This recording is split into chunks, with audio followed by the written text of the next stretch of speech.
Hello guys, आइए देखते हैं रिजर्व बैंक ऑफ इंडिया के बारे में। This is saying that the reserve bank of India which control and regulates India's banking system has proposed 13 new rules and reforms in 2026 to make banking, digital payment, loan and financial service safer, easier and more customer friendly.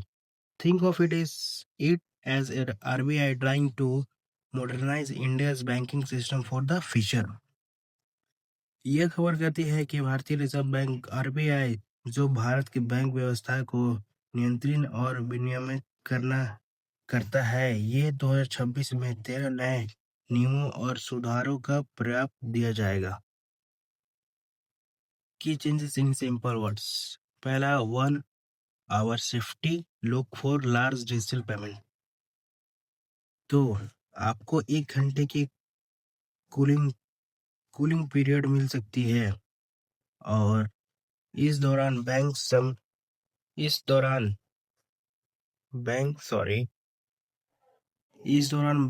संदिग्ध लेन-देन या धोखाधड़ी fraud मतलब जिसको fraud बोलते हैं को रोक सकते हैं।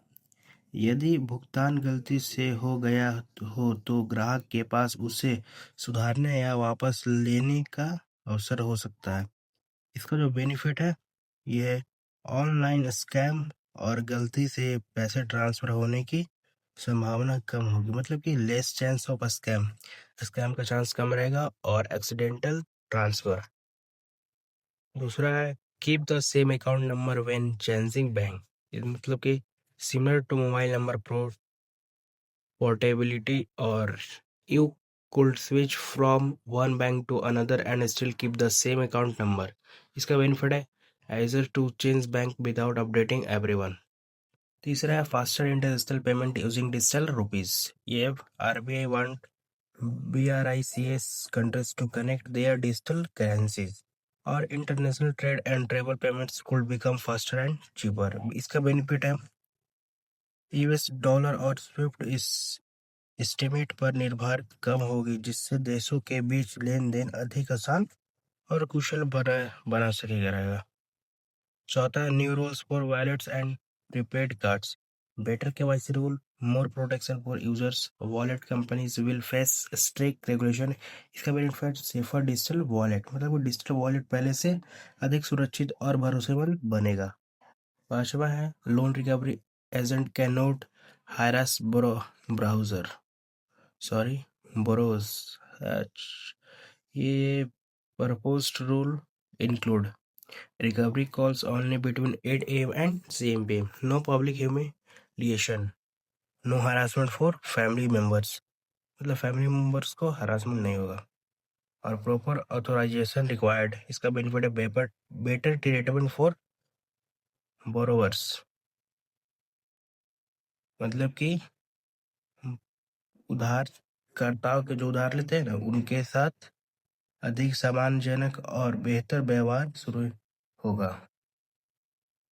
और 6.6 to 13 other reforms.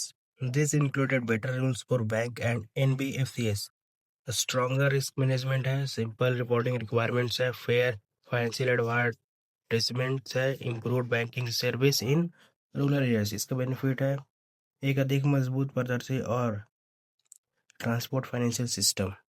What does this mean for common people? Positive effect इसका देखिए, इसका safer UPI transaction, better fraud protection, easier bank switching, fair loan recovery process, more transparency from banks and fintech companies, better customer right, ग्राहक के अधिकार और सुरक्षा पहले से ही बेहतर हुआ। इस सुधारों का उद्देश्य आम लोगों के लिए बैंकिंग और डिजिटल भुगतान के अधिक सुरक्षित, आसान, पारदर्शी और ग्राहक अनुकूल बनाना है। Thing to remember, most of this and draft proposal, not final rules yet. RBI is collecting feedback before implementation. Some rulers may change before becoming official. मतलब कि अधिकारी रूप से लागू होने से पहले कुछ नियमों में बदलाव हो सकता है। आरबीआई इन्हें लागू करने से पहले जानता है और संबंधित पक्षों सुझाव फीडबैक एकत्र कर रहा है। इसमें से अ- अधिकांश अभी मशौत मतलब कि ड्राफ्ट प्रपोजल है, अंतिम नियम नहीं। One in summary, RBI wants to make India's banking and payment system safer, smarter, more digital, and more customer-friendly through 13 major reforms proposed in 2026 में। RBI 2026 में प्रस्तावित 13 प्रमुख सुधारों के माध्यम से भारत की बैंकिंग और